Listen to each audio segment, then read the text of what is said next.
competência de Sérgio Moro. Vamos à análise dos nossos convidados a respeito do julgamento em si. Eu vou começar pelo Carlo Velho Masi. Carlo, qual que é a análise geral que tu faz aí em relação a essa situação toda? Pô, Macalossi, eu vejo o seguinte, eu acho que esse julgamento do STF, ele coloca uma questão muito importante de ser debatida no processo penal brasileiro. Porque em nenhum país civilizado do mundo em que impere o Estado de Direito, ou seja, aquele Estado em que leis previamente estabelecidas, aprovadas pelo parlamento, vão orientar a conduta dos agentes públicos e a conduta também dos particulares.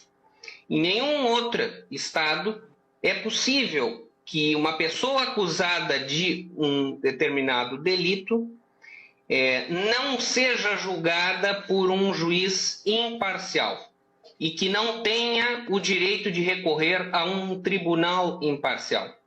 Isso é um direito, é um princípio civilizatório básico. Quanto a isso, eu acho que não há grandes discussões, porque esse princípio na história da humanidade, houve períodos em que o cidadão não era julgado por um imparcial, ele era julgado pelo próprio soberano. O próprio soberano era o juiz das causas, das acusações, e decidia conforme o seu livre-arbítrio. E ao longo da história o povo rebelou-se contra esta soberania em que o Estado era o soberano, o Estado era o próprio juiz e decidia sem leis previamente estabelecidas. E esse é propriamente o nascimento do direito constitucional. É o nascimento das constituições e dos direitos que o povo entendeu necessário para que tivesse uma mínima segurança jurídica e pudesse exercer as suas liberdades dentro da sociedade. Então, o direito de ser julgado por um juiz imparcial é algo que vem numa construção histórica da humanidade que jamais poderá ser questionado, porque o judiciário, como um poder do Estado que tem a função de prestar a jurisdição, ou seja, aplicar o direito, dizer o direito no caso concreto, o pressuposto disso é de que este terceiro que irá dizer o direito, que não se confunde com o interesse das partes, seja uma pessoa imparcial. Após o fim da Segunda Guerra Mundial, a Organização das Nações Unidas confecciona a Declaração Universal dos Direitos Humanos, que lá no seu artigo 10º já dizia que toda pessoa tem direito em plena igualdade a que a sua causa seja equitativa e publicamente julgada por um tribunal independente e imparcial. Então, isso está esculpido na principal Carta de Direitos Fundamentais da história da humanidade posterior à Segunda Guerra, que foi o pior período de exceção que nós vivemos nos últimos séculos.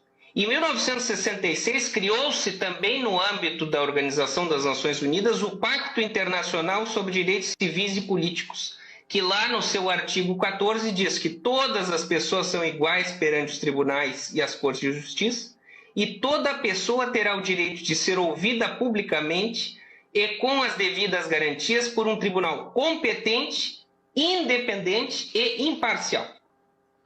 E eu trago esse dado do Pacto Internacional de Direitos Civis e Políticos porque este é um pacto que é aceito por praticamente todos os países do mundo.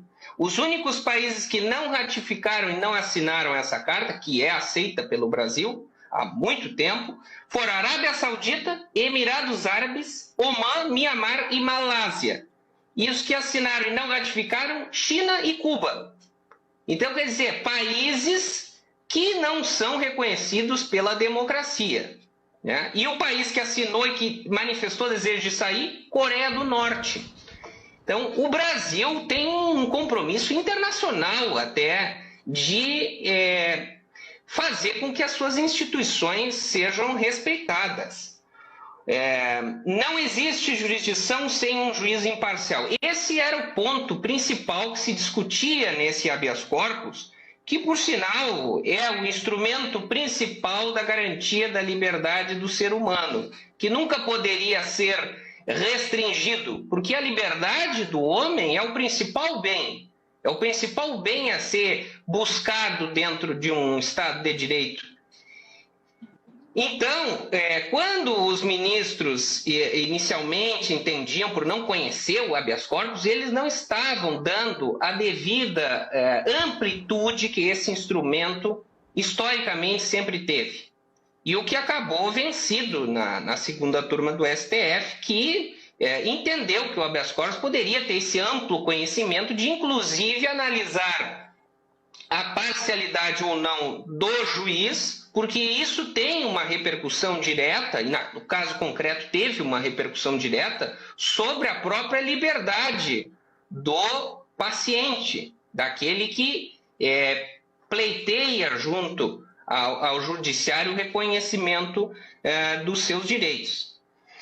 E a Constituição diz que ninguém será privado da sua liberdade ou dos seus bens sem o devido processo legal. A Constituição não usa a expressão imparcialidade, porque o devido processo legal, ele pressupõe a imparcialidade do juiz. Então, assim, esse é um tema muito importante, que no processo penal é o princípio reitor, que deve pautar todo e qualquer desenvolvimento em processo penal no Brasil e em qualquer sistema acusatório, do qual o Brasil, com a lei anticrime aprovada e defendida pelo próprio ex-juiz Sérgio Moro, introduz algo que já vinha da Constituição, mas que agora foi colocado na legislação de forma expressa, que é o sistema acusatório. O que é isso, sistema acusatório? Sistema acusatório é um sistema onde onde as funções das partes não se confundem. Esse é o principal ponto. O juiz tem que ser imparcial, ou seja, essa imparcialidade é algo previamente estabelecido pela lei.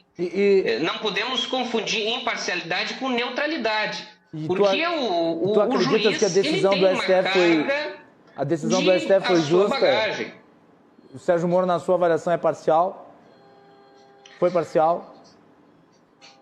Eu acredito que a decisão do STF, pelos votos dos ministros e o resultado que houve, se baseou em fatos concretos para determinar a parcialidade do juiz. Então, estes dados que foram apresentados conduzem à interpretação da parcialidade e o que, de fato, anula todas as decisões por eles tomadas, porque, como eu disse, é direito do cidadão ser julgado por um juiz imparcial. Mário Berno. Depois dessa aula que o doutor Carlos nos dá aí sobre direito,